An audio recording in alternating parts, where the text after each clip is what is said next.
आज का टॉपिक से the story of village Palampur, जो कि क्लास 9 इकोनॉमी एनसीईआरटी से है। मेन मकसद इस टॉपिक्स का है कि एक गांव को दर्शाया गया और उसके बारे में कुछ बताया गया है। ठीक है, तो यहाँ पे कुछ ओवरव्यू दिया गया हुआ है कि उस गांव में जो मेन थिंग्स है दैट इज़ प्रोडक्शंस, मतलब कि प्रोडक्शंस के बारे में बताया गया और एक हाइपोथेटिकल विलेज को मानते हुए जिसका नाम रखा गया है पालमपुर। तो उस पालमपुर गांव में जो कि फार्मिंग जो एक मेन एक्टिविटी माना जाता है पालमपुर में, और उसके साथ साथ अदर एक्टिविटीज़ भी है उस गांव में जो कि बहुत ही स्मॉल स्केल पे है, चाहे वो मैन्युफैक्चरिंग हो गया, डेयरी हो गया, ट्रांसपोर्ट हो गया, ठीक है, लेकिन एक लिमिटेड स्केल पे है। लेकिन फार्मिंग जो है एक मेन एक्टिविटी माना जाता है पालमपुर पे। So these production activities need various type of resources, natural resources, man-made items, human efforts, money, etc. As we read through the story of Palampur, we learn how the various resources combine to produce the desired good and services in the village. मतलब कि इसका main मकसद इस गांव के बारे में जो बताया गया है कि किस तरह से प्रोडक्शंस जो है की जाती है उस गांव में। ठीक, तो पालमपुर जो है is well connected with neighbouring village and towns. Palampur के जो नज़दीक में गांव और एक टाउन से जो है कनेक्ट है Palampur. Raiganj a big village, एक बहुत ही बड़ा विलेज है जिसको रायगंज बोला जाता है, is 3 kilometre away from Palampur, जो कि पालमपुर से बस 3 किलोमीटर की दूरी पे है रायगंज, जो कि बहुत ही बड़ा गांव है। And all weather road connect the village to Raiganj, और हर जो रोड से जो कनेक्टेड है, and further on to the nearest small town of Shahpur, और पालमपुर जो है एक शाहपुर से कनेक्ट किया गया हुआ गांव से। Many kind of transport are visible on this road starting from the bullock carts, tongas, ठीक है, तो बहुत सारे ट्रांसपोर्ट जो है उस गांव में अवेलेबल है। Loaded and other commodities to the motor vehicles है, जीप है, ट्रैक्टर है, ट्रैक्टर्स जो है उस गांव में अवेलेबल है। ठीक, this village has about 450 families, और उस पालमपुर गांव में लगभग 450 फैमिली रहते हैं, टू सेवरल डिफरेंट कास्ट, और उसमें डिफरेंट कास्ट के लोग रह रहे हैं। 80 अपर कास्ट, जो कि 80 जो है अपर कास्ट फैमिली है on the majority of land in the village, और ये जो 80 अपर कास्ट फैमिली है इस 80 अपर कास्ट फैमिली का जो है सबसे ज़्यादा लैंड है उस गांव में। There houses, some of them quite large, और ये जो अपर कास्ट के लोग जो हैं उसके हाउसेज भी बड़े बड़े हैं और पक्के के घर हैं, ठीक है, सीमेंट प्लास्टरिंग। द एससी, और उस गांव में एससी भी रहते हैं जिसको हम लोग दलित बोलते हैं, कंप्राइजेज 1/3, लगभग 25% लोग जो है उस गांव में एससी है, और populations and live in one corner of the village and in much smaller house, some of which as mud and straw, और उस गांव में मात्र जो 25% लोग हैं और उसके गांव और उसके घर भी जो है एक कोने में है और उतने अच्छे नहीं हैं, जो कि एक मड, जो कि मिट्टी का बना हुआ है। So most of the houses have electric connections, और इलेक्ट्रिक कनेक्शंस भी जो मोस्ट ऑफ द हाउसेज पे कनेक्ट किया गया हुआ है। Electricity powers all the tubules in the field and is used in the various type of small businesses, और उस इलेक्ट्रिसिटी पावर्स से जो है बहुत सारी स्मॉल बिजनेस जो है चलती है।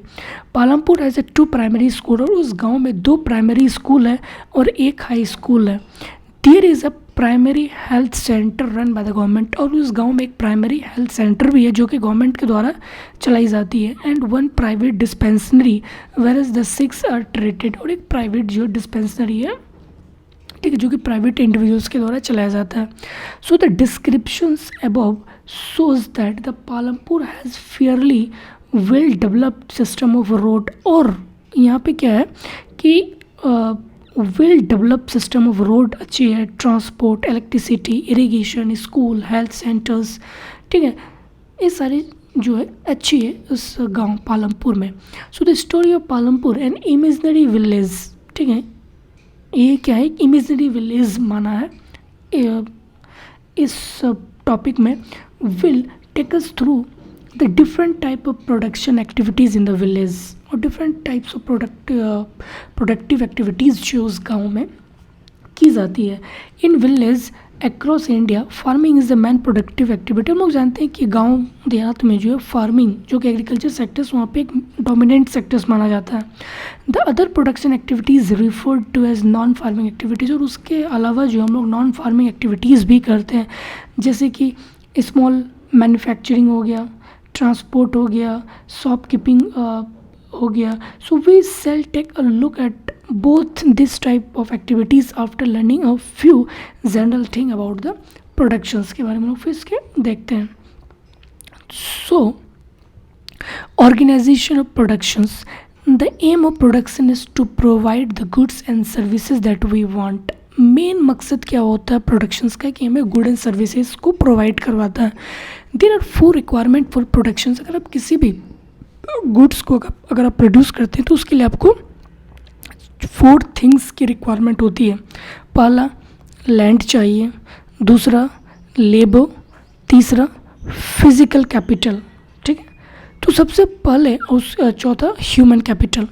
तो लैंड क्या होता है कि the first requirement is land and other natural resources such as water, forest, mineral. लेकिन लैंड जो आपको पहली प्रायोरिटी होती है। अगर आप कोई भी गुड्स को अगर आप उपजाना चाहते हैं तो सबसे पहले आपको लैंड्स चाहिए।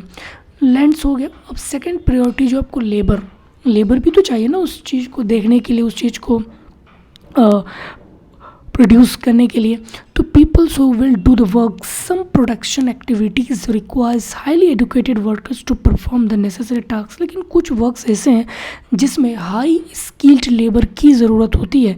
सम other activities requires we can do manual works. लेकिन कुछ एक्टिविटीज़ ऐसे होते हैं जो कि अनस्किल्ड लेबर के द्वारा भी की जा सकती है। Each worker is providing the labour necessary for the productions. तो कोई वर्कर जो है एक मेन मोटिव माना जाता है किसी भी चीज़ को प्रोड्यूस करने के लिए। थर्ड रिक्वायरमेंट क्या होता है कि physical capital. The variety of input required at every stage during the productions, what are the items that comes under the physical capital. ठीक है, अब तो लैंड हो गया, लेबर हो गया, अब हम लोग को चाहिए कि कुछ कैपिटल्स की नीड हो, जैसे टूल्स हो गया, मशीन्स हो गया, बिल्डिंग्स हो गया। ठीक है, ये भी ज़रूरत होती है किसी गुड्स को उपजाने के लिए।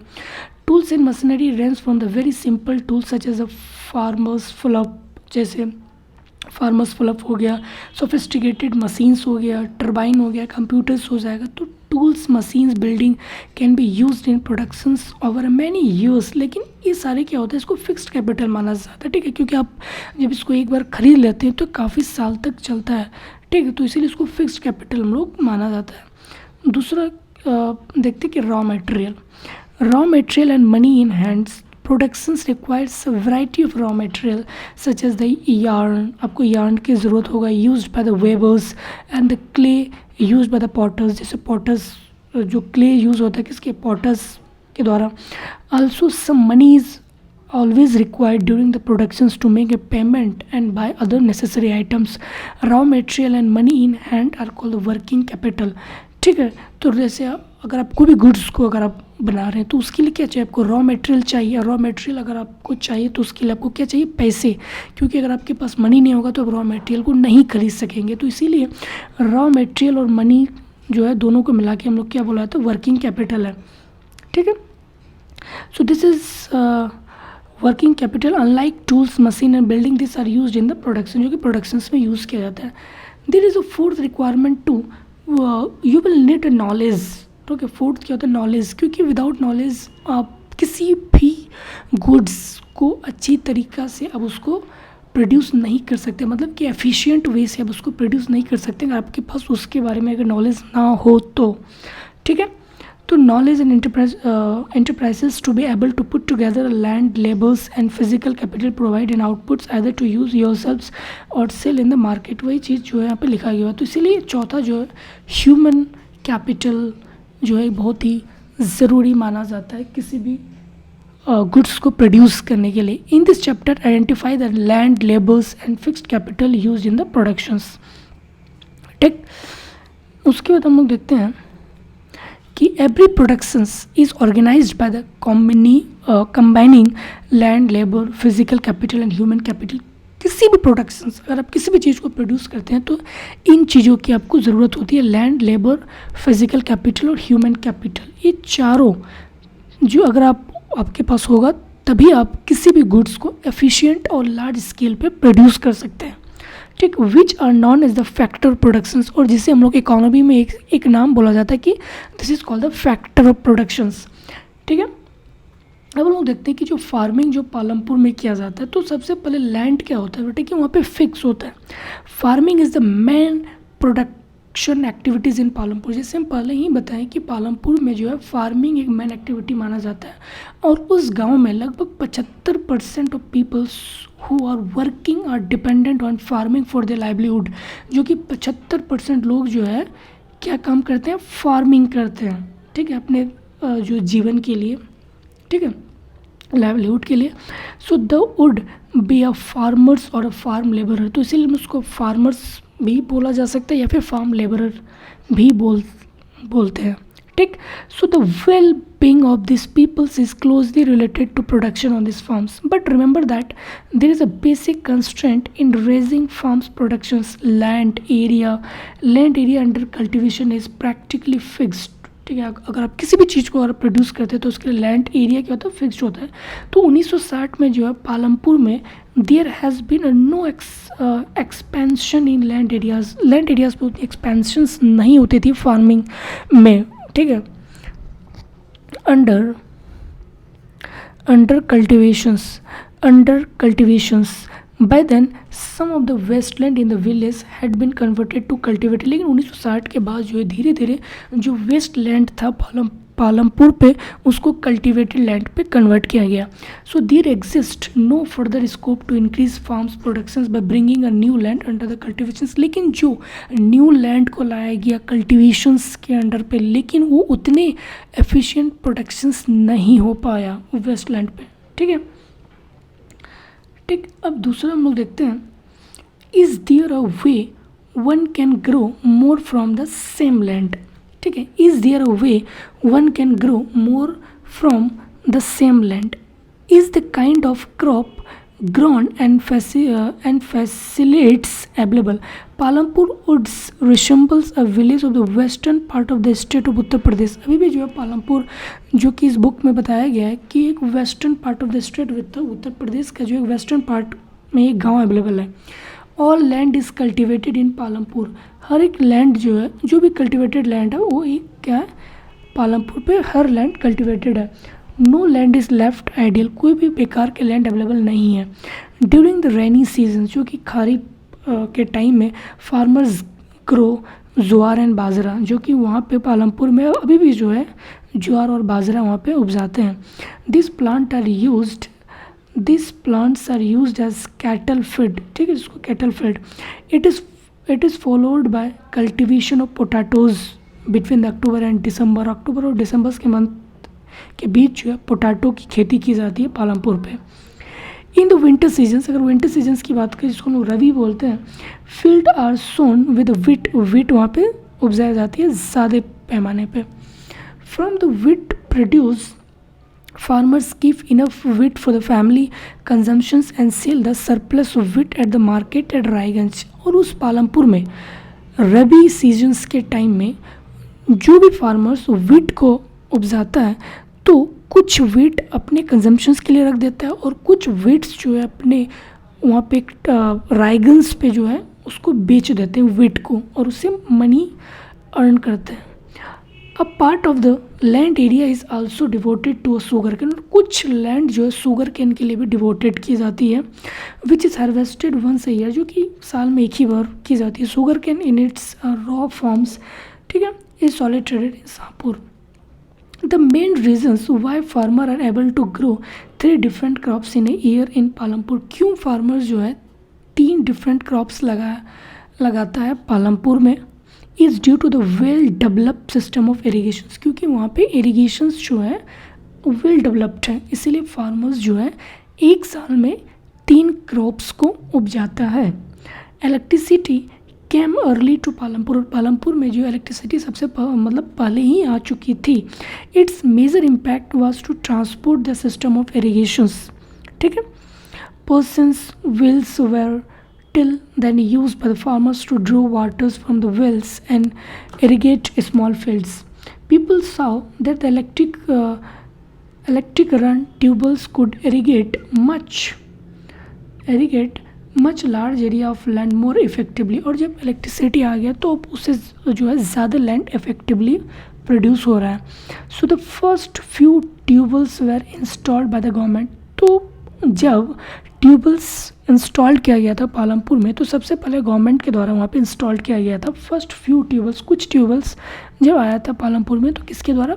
गवर्नमेंट के द्वारा इंस्टॉल किया गया था। Soon however the farmer started setting up the private tubewells. फिर उसके बाद जो है फार्मर्स क्या किया, धीरे धीरे प्राइवेट ट्यूबल्स को खरीदने लगे, फिर उसको इंस्टॉल करने लगे। एज रिजल्ट मिड 1970 तक आते आते जो है the entire cultivated area of 2000 hectare was irrigated. लगभग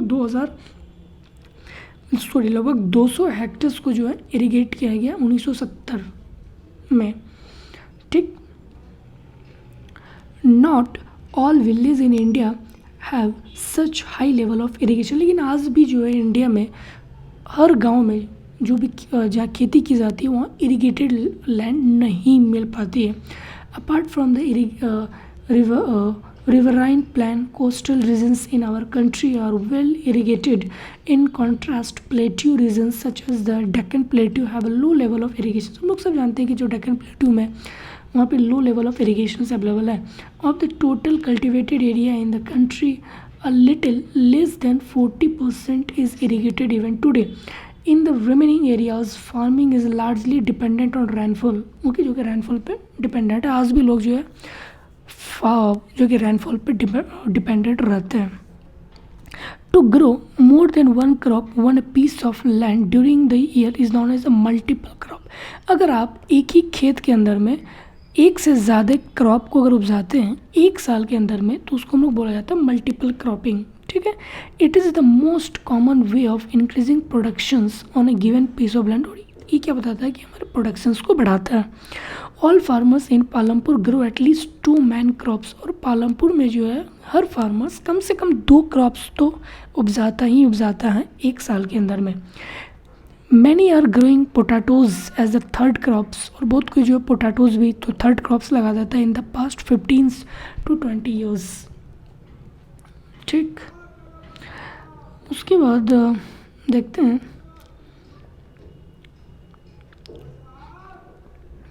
कल्टिवेटेड ओवर द, यहाँ पे कुछ ग्राफ्स दिया गया हुआ है कि 1950 में जो है 120 जो है हेक्टर्स जो है कल्टिवेटेड था। 1960, 1970, 80, 1990, 2000 तक जो 140 आ गया। तो कहने का एक इंक्रीजिंग रेट से बढ़ रहा है कल्टिवेटेड एरिया लैंड। ठीक है, तो you have seen that one way of increasing productions. अगर आपको प्रोडक्शंस को बढ़ाना है फ्रॉम द सेम लैंड में तो मल्टीपल क्रॉपिंग। ठीक है, अगर आप मल्टीपल क्रॉपिंग को अगर आप यूज़ करते हैं एक ही लैंड पे तो उसके प्रोडक्शंस क्या होती है, बढ़ जाती है। Other way is to use a modern farming, या फिर मॉडर्न फार्मिंग को यूज़ कर सकते हैं। ठीक, modern farming methods for the high area. अगर आपके प्रोडक्शंस को अगर बढ़ाना है, ठीक है, तो आप मॉडर्न फार्मिंग को यूज़ कर सकते हैं। फील्ड यील्ड जो कि productivity is measured as the crop produce on a given piece of land during the single seasons. मतलब एक सिंगल सीजन्स पे कितने क्रॉप प्रोड्यूस होते हैं एक फिक्स्ड लैंड पे। टिल द मिड 1960 में the seed used in cultivations were traditional ones with relatively low yield. लेकिन 1960 के वक्त जो है और जो प्रोडक्टिविटी थी वो काफ़ी कम थी। ट्रेडिशनल सीड्स जो था नीड्स लेस इरिगेशन। लेकिन अभी के जो सीड्स है वो लेस वाटर जो है ट्रेडिशनल सीड्स जो है नीडेड अ लेस इरिगेशन। लेकिन आज के जो ज़माने के सीड्स है वो लेस इरिगेशन को मांगता है। लेकिन farmer use cow dungs and other natural manures and as a fertilizers. All these were readily available with the farmers who did not have to buy them. ठीक है, लेकिन फार्मर्स उस वक्त जो कि 1960-1970 के टाइम में जो काउ डंग जो कि गोबर होते हैं इसको यूज़ करते थे और कुछ अदर नेचुरल मैन्योर्स को यूज़ करते थे क्योंकि उसके पास उन्हें पैसे अवेलेबल नहीं थे ताकि वो कुछ मैन्योर्स को खरीद सके। लेकिन जब green revolutions in the late 1960s में जब आया, इंट्रोड्यूस किया गया, the Indian farmers to cultivations of wheat and rice using the high yield, जिसको हम लोग HYV सीड्स बोला जाता था। तो 1960 में जब ग्रीन रेवोल्यूशंस लाया गया तो इंडियन फार्मर्स जो था विट और राइस उपजाने के लिए HYV सीड्स को जो यूज़ करता था, और इससे उसकी जो प्रोडक्शंस जो था काफ़ी हाई लेवल पे होती थी। तो compare to the traditional seeds, so the HYV seeds promise to produce a much greater amount of grains on a single plant। ठीक है, क्योंकि ये जो था ग्रेटर अमाउंट ऑफ ग्रेन्स को प्रोड्यूस करता था। As a result the same piece of land would now produce far larger quantities of food grains then use possible earlier. जो पहले जब ग्रीन रेवोल्यूशंस नहीं आया था उस वक्त जो है फार्मर्स अपने जो प्रिमिटिव सीड्स होते थे उसको यूज़ करता था, तो उसके कारण जो है उसकी प्रोडक्टिविटी काफ़ी कम होती थी। लेकिन 1960 में जब ग्रीन रेवोल्यूशंस लाया गया, खास करके विट और राइस के लिए HYV सीड्स, ठीक है, जब फार्मर ने जब यूज़ करना स्टार्ट किया तब इसकी जो है प्रोडक्टिविटी काफ़ी बढ़ गई। HYV सीड्स जो है नीडेड प्लेंटी ऑफ वाटर, जो कि वाटर भी जो है इसको कम लेता है, और chemical fertiliser and pesticides to produce a best result. ठीक है, higher yield were possibles only from a combination of HYV seeds. अगर आपको हायर प्रोडक्टिविटी को अगर आपको दर्शाना है तो सबसे पहले आपको HYV सीड्स को यूज़ करना होगा, इरिगेशंस को, केमिकल फर्टिलाइजर्स को, पेस्टिसाइड्स को। फार्मर ऑफ पंजाब और Haryana and western Uttar Pradesh were the first to try out the modern farming. जब ग्रीन रेवोल्यूशन जब लाया गया तो सबसे पहला स्टेट कौन था जो कि HYV सीड्स को अडॉप्ट किया गया था? पंजाब और हरियाणा और western part of Uttar Pradesh जो था, जो कि मॉडर्न फार्मिंग को सबसे पहले उन्होंने अडॉप्ट किया था। The farmers in this region sets up tubewells for irrigations, जो कि इन स्टेट पे पंजाब, हरियाणा, उत्तर प्रदेश में जो उन्होंने अपने अपने ट्यूबल्स को सेटअप किया इरीगेशंस के लिए। ठीक है, and made use HYV seeds, chemical fertilisers, pesticides in farming. Some of them bought, और कुछ लोग जो उसमें मशीन्स जैसे ट्रैक्टर हो गया, फ्लॉपिंग हो गया, थ्रेशर्स हो गया, ये सब जो है खरीदने लगे। इन पालमपुर में जो है the yield of wheat grown from the traditional varieties of 1300 kg per hectares with HYV seeds. लेकिन पहले जो है 1300 kg पर हेक्टर, मतलब एक हेक्टर से जो है ओनली 1300 kg ही ग्रेन प्रोड्यूस होता था विट का। लेकिन अब उससे जब HYV सीड्स यूज़ करने लगे तो 3200 kg पर हेक्टर जो है वहाँ से प्रोड्यूस होना स्टार्ट हो गया। तो आप समझ सकते हैं कि जो HYV सीड्स का कितना बेनिफिट रहा है हमारे इकोनॉमी में, क्योंकि ये प्रोडक्शंस को सीधे बढ़ा देते हैं और इससे जो है फार्मर्स का जो इनकम है उस पर ज़्यादा प्रभाव पड़ता है, मतलब इनकम अच्छी होती है। ठीक, अब यहाँ पे कुछ तीसरा पॉइंट दिया गया हुआ है कि विल द लैंड सस्टेंस। तो land being as a natural resources, क्योंकि लैंड को एक नेचुरल रिसोर्सेज माना जाता है, it is necessary to be very careful in its use. Scientific report indicate that a modern farming method have overused the natural resources. लेकिन हम लोग सब जानते हैं कि लैंड जो एक नेचुरल रिसोर्सेज है और इसको अच्छी तरीक़ा से यूज़ करना चाहिए। अगर आप अच्छे तरीके से यूज़ नहीं करते लैंड को तो कहना कि जो प्रकृति है वो फिर आपको उसका रिएक्शंस जो फिर आपको बता देता है। ठीक है, तो जब साइंटिफिक रिपोर्ट एक साइंटिफिक रिपोर्ट जो है पब्लिश किया गया है कि जब ग्रीन रेवोल्यूशंस आया, ठीक, तो फार्मर लोग जो है ज़्यादा से ज़्यादा जो है साइंटिफिक मेथड का यूज़ करने लगा, जैसे केमिकल फर्टिलाइजर्स को ज़्यादा से ज़्यादा यूज़ किया अपने प्रोडक्टिव मोटिव के लिए। तो इससे जो है लैंड को काफ़ी ओवरसेट का सामना करना पड़ा। In many areas green revolution is associated with the loss of soil fertility. और ग्रीन रेवोल्यूशन तो ठीक है कि ग्रीन रेवोल्यूशन से हमारी प्रोडक्टिविटी इंक्रीज़ होती है, लेकिन उसके साथ साथ हमारी सोइल फर्टिलिटी भी कम होती चली जाती है, क्योंकि हम लोग केमिकल फर्टिलाइजर्स को ज़्यादा से ज़्यादा यूज़ करते हैं। Also continue use of ground water for the tube wells. और इससे हम लोग क्या करते हैं कि जो पानी जो है उसको ज़्यादा से ज़्यादा यूज़ करते हैं, जो कि ground water level of waters पे जो इस पर इफेक्ट देखने को मिलता है। ठीक है, tubewells irrigation has reduce the water table, जो कि water table below the ground, environmental resources like soil fertility, ground waters are built up over the many years. ठीक है, तो कहने कैसे एक नेगेटिव इम्पैक्ट जो हम लोगों को देखने को मिल रहा है। Once destroyed it is very difficult to restore them, अगर एक बार डिस्ट्रॉयड हो गया, ठीक है, तो उसको फिर रिस्टोर्स करना काफ़ी मुश्किल होता है। We must to care of the environment to insures futures development of agricultures. ठीक है, तो after reading the following reports from the newspaper magazines, write letters to the agriculture ministers in your own words telling him, और यहाँ पे कुछ effect, कुछ harmful के बारे में यहाँ पे कुछ बताया गया। ठीक है,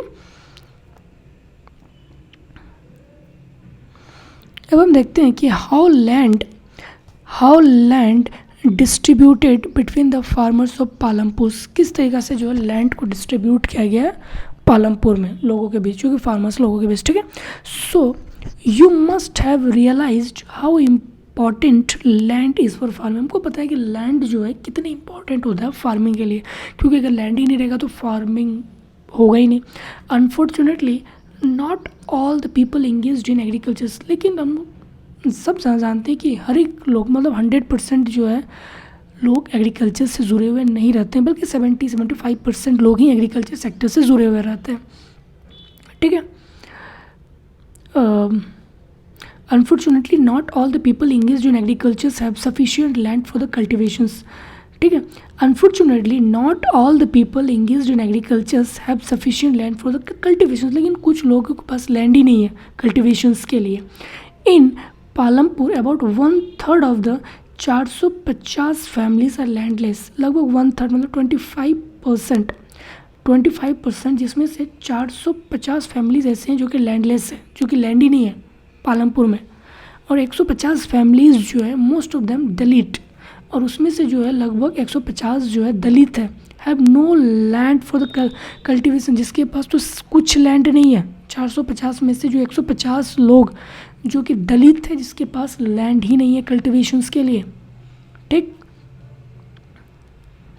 और रिमेनिंग जो 450 जो थे जो कि लैंडलेस थे, 150 जो कि दलित थे, और जो बचे हुए थे रिमेनिंग, ठीक है, 240 families cultivated small plots of land less than 2 hectares, जिसके पास मतलब कि 250 फैमिलीज ऐसे थे जो कि उसके पास 2 हेक्टर से भी कम ज़मीन थे in size.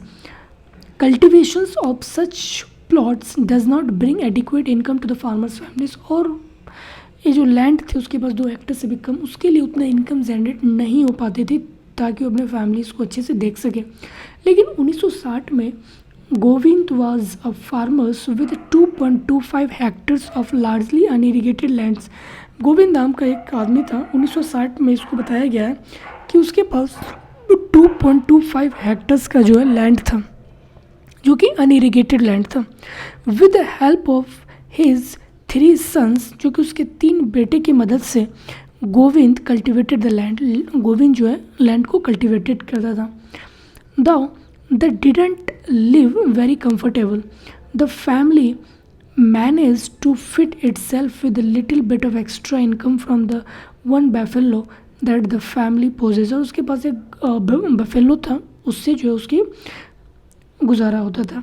Some years after Govind's death, this land was divided among the 3 sons. फिर उसके बाद जो है जब गोविंद मर गया तो उसके 3 बेटा था, तो 3 बेटों में जो है उसकी ज़मीन बंटवारा हो गया।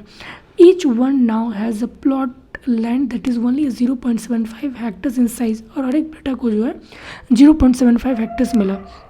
Even with improved irrigations and modern farming methods, Govind's sons are not able to make a living from their lands.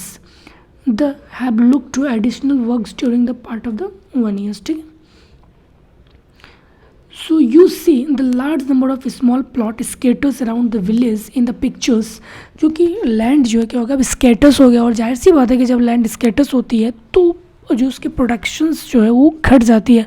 So this are the cultivated by the small farmers. On the other hands more than half of the area of the village is covered by the plot that are quite large in size. ठीक है, ये तो था जो कि small size, जो कि small जो लोग जो थे उसमें होल्ड करके रखा था। लेकिन कुछ अदर हैंड्स अगर हम लोग देखा जाए, लगभग 60 फैमिलीज़ ऐसे थे On the other hand, more than half the area of village is covered by the plot that are quite large in size. In Palampur, there are 60 families of medium, जो कि 60 families जो medium थे, और large farmers who cultivated more than 2 hectares of land. इसके पास 2 hectare से ज़्यादा थे, 60 families के पास.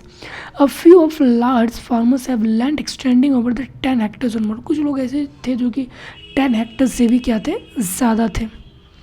ठीक है, यहाँ पे कुछ पिक्चर्स दिया गया. ठीक है, यहाँ पे लैंड दिया गया, कुछ कल्टिवेटेड लैंड 36% जो कि स्मॉल फार्मर्स को बताया गया, और एक मीडियम और लार्ज फार्मर जो कि 80% जो है इसके पास लैंड क्या है, अडॉप्टेड है. ठीक है, who will provide the labours को कौन प्रोवाइड करता है? After land, labour is the next necessary factor for production. जैसे हम बताएं कि लैंड के बाद सबसे दूसरी प्रायोरिटी क्या होता है? लेबर. अगर लेबर ही नहीं होगा तो फिर प्रोडक्शंस नहीं होगी.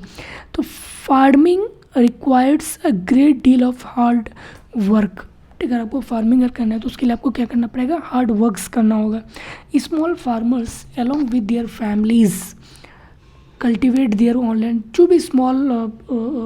जो स्मॉल फार्मर्स होते हैं तो क्या करते हैं कि उस जो भी स्मॉल फार्मर्स है उसके बेटे, उसके हस्बैंड सब मिलके जो है क्या करते हैं, उसको काम करते हैं. So thus they provide the labours requires for farming themselves. Medium and large farmers hires farm labourer to the works on their field. लेकिन जो बड़े फार्मर्स होते हैं वो क्या करते हैं? लेबरर को हायर करते हैं. ठीक, farms labourer comes either from the landless family. जो भी फार्म लेबरर होते हैं, चाहे वो लैंडलेस फैमिली से आते हो या फिर families cultivating small plot of land, या फिर जो छोटे मोटे लैंड जो कल्टिवेट कर रहा हो उससे आते हो गए labourer. Unlike farmers, farm labourer do not have a right over the crop grown on the land. Instead, there are paid wages by the farmers for whom the works. और वो जिसके लिए काम करता है, जो भी लेबरर है, जो लेबरर काम करते हैं किसी भी मालिक के लिए, तो उसके लिए उसको क्या मिलते हैं? पैसे, वेजेस मिलते हैं. Wages can be in cash, चाहे वो कैश के तौर पे देता हो फार्मर्स जो भी लेबरर है, या फिर उसको काइंड के तौर पे, जैसे क्रॉप हो गया, फसल उसको दे दिया.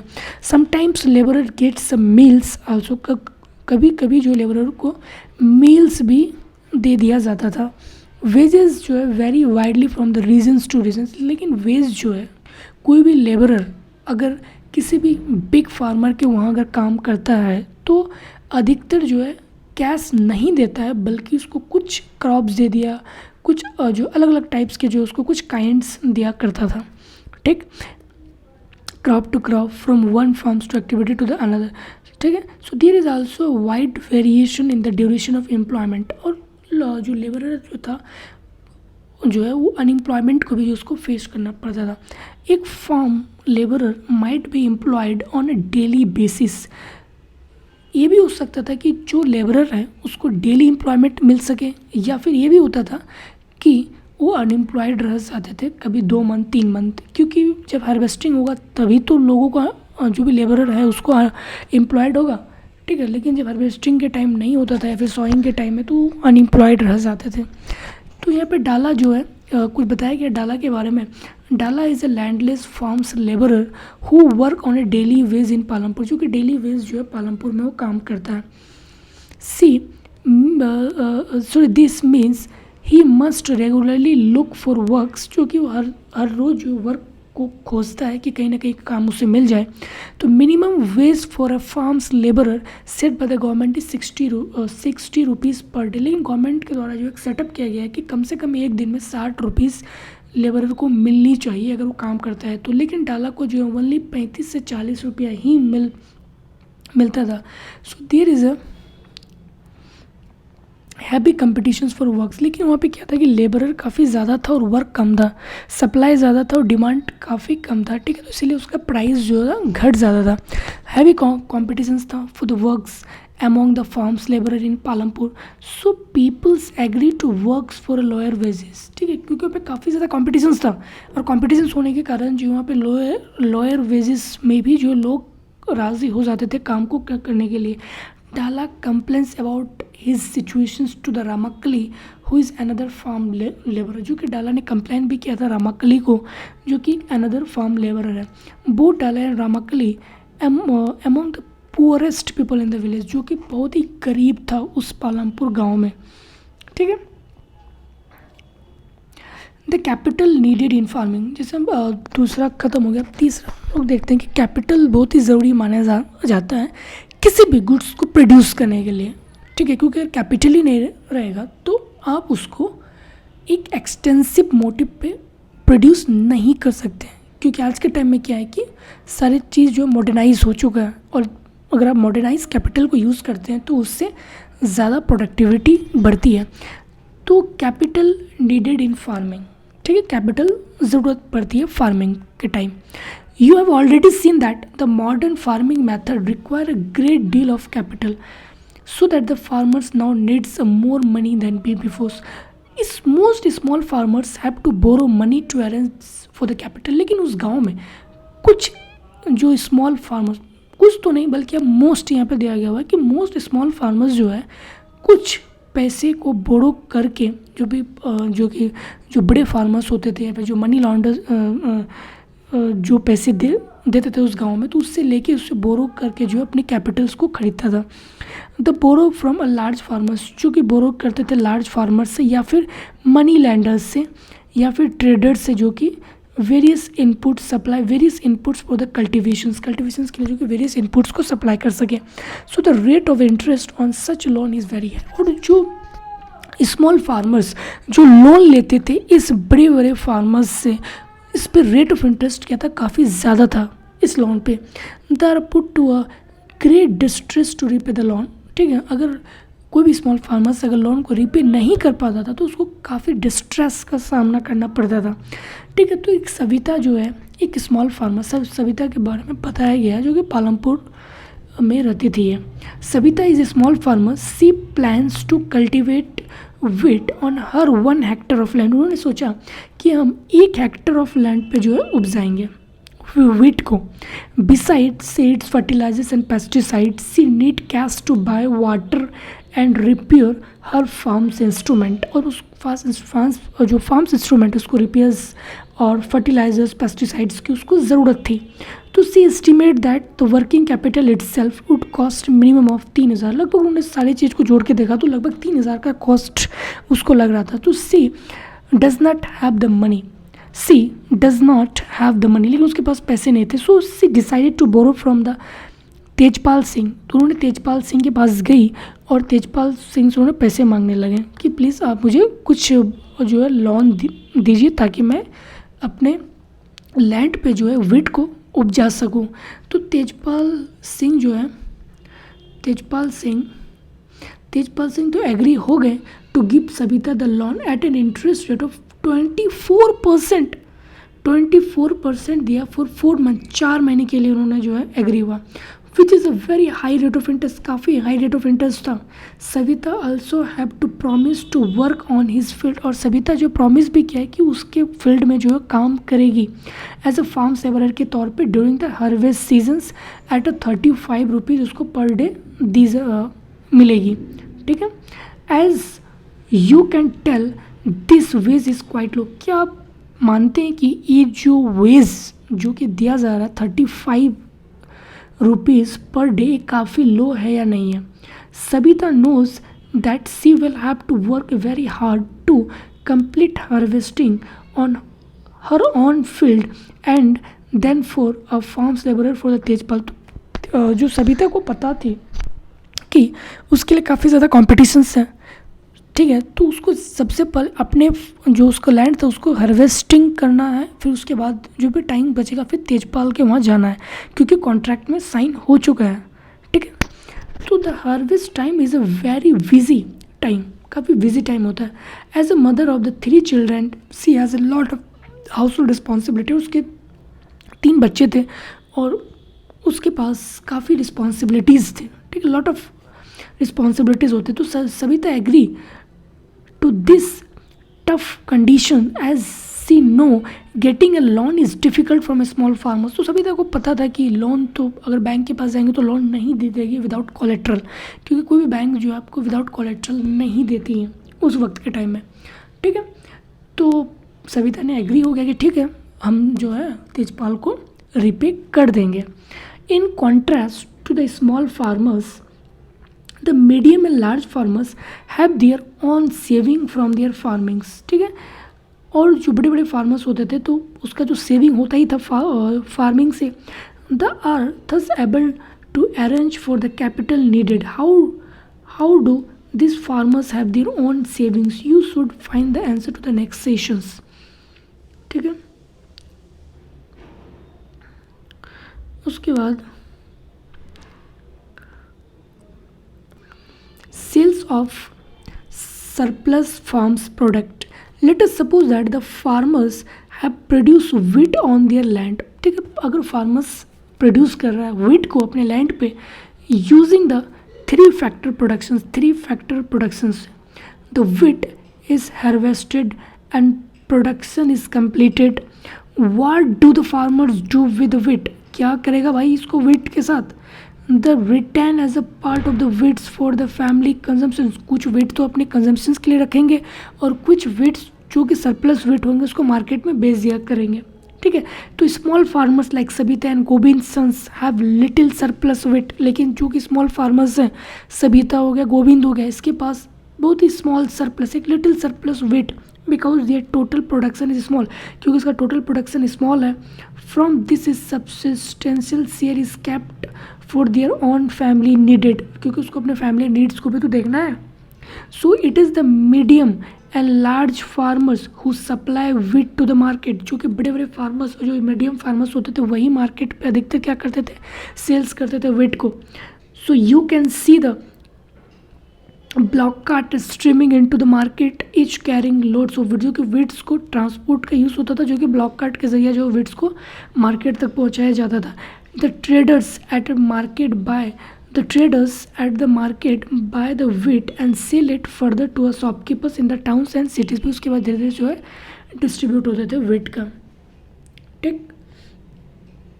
Tejpal Singh the large farmers has a surplus of 350 quintals of wheat from all his land. उसके बाद जितने भी लैंड थे लगभग 350 क्विंटल्स जो है वीट प्रोड्यूस होते थे। तो she sells surplus wheat at Raiganj market, जो कि उसके बगल में रायगंज मार्केट थे, तो वहीं पे जो उसको बेचते थे and has a good earning, और उससे अच्छे पैसे कमाते थे तेजपाल, क्योंकि एक बिग फार्मर्स थे, लार्जर फार्मर्स थे। What does Tejpal Singh do with his earning? अपने अर्निंग के साथ वो क्या करता था? Last year Tejpal Singh had put most of money in his bank account, ठीक है। जो भी उसके सरप्लस जो वीट थे उसको बेच के जो है अपने अकाउंट पे जो उसको सेव करते थे मनी को। लेटर ये use the saving for the lending to the farmer. फिर उसके बाद जो उन्होंने क्या किया, लैंडिंग देने लगे, जैसे सविता जैसे लोगों को, Savita who were is needed for the loans. He also use the saving to arrange for the working capital for farming in the next season. So this year Tejpal Singh planned to use this earning to buy another tractors, ठीक है। फिर another tractors हो गया, तो कहने कि वो Capitals को जो है खरीदता रहता था उस सरप्लस वीट के पैसों से, ठीक। अब हम देखेंगे कि यहाँ पे नॉन फार्मिंग एक्टिविटीज़ भी जो है पालमपुर में किया जाता था। We have learn about the farming, हम लोग फार्मिंग के बारे में पढ़े जो कि एग्रीकल्चर सेक्टर से है। So the main production activities in Palampur, we shall not look at some of the non farm production activities. हम लोग देखेंगे कुछ नॉन फार्म जो प्रोडक्टिव एक्टिविटीज़ माना जाता है पालमपुर पे। लगभग 25% of the peoples working in Palampur are engaged in activities other than agricultures को छोड़ के अदर एक्टिविटीज़ पे, जैसे कुछ डेयरी हो गया, ठीक है। अदर कॉमन जो कि एग्रीकल्चर से हट के, dairy is common activities in many families of Palampur में जो है डेयरी जो है काफ़ी जो है फैमिलीज़ में देखा गया कि जो डेयरी का बिजनेस करता है।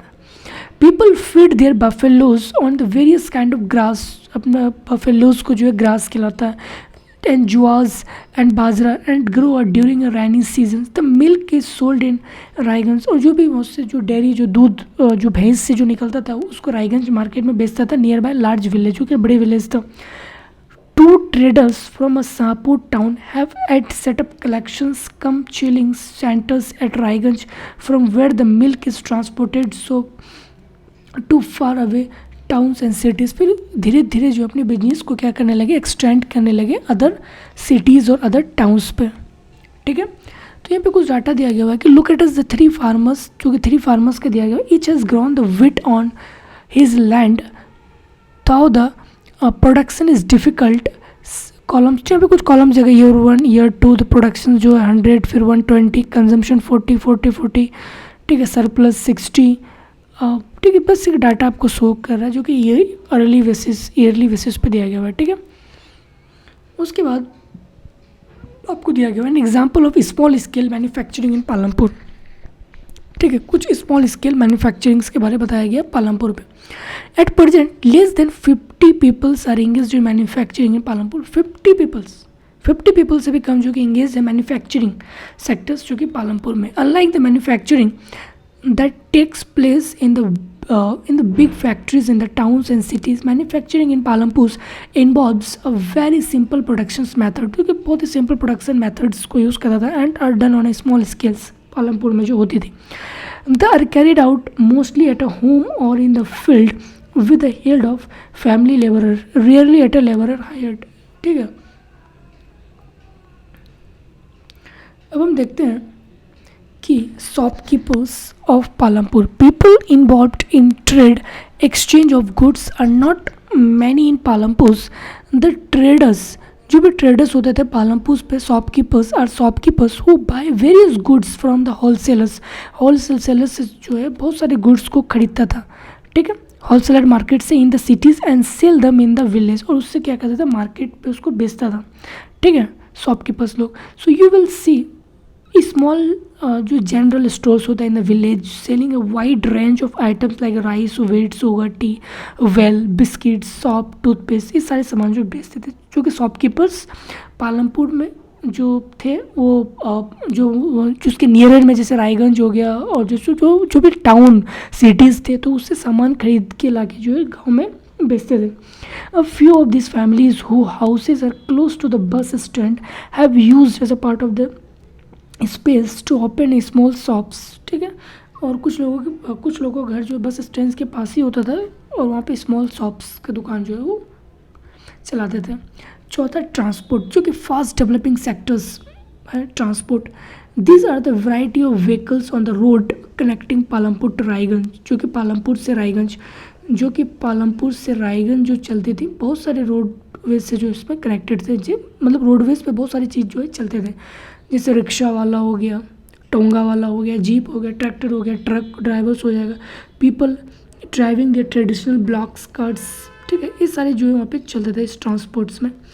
The ferry peoples and goods from the one place to the anothers and in returns get paid for it, उसके लिए उसको पैसे मिलते थे। ठीक है, तो ट्रांसपोर्ट के बारे में जो आपको यहाँ पे बताया गया कि वहाँ पे ट्रांसपोर्ट ठीक ठाक था पालमपुर में।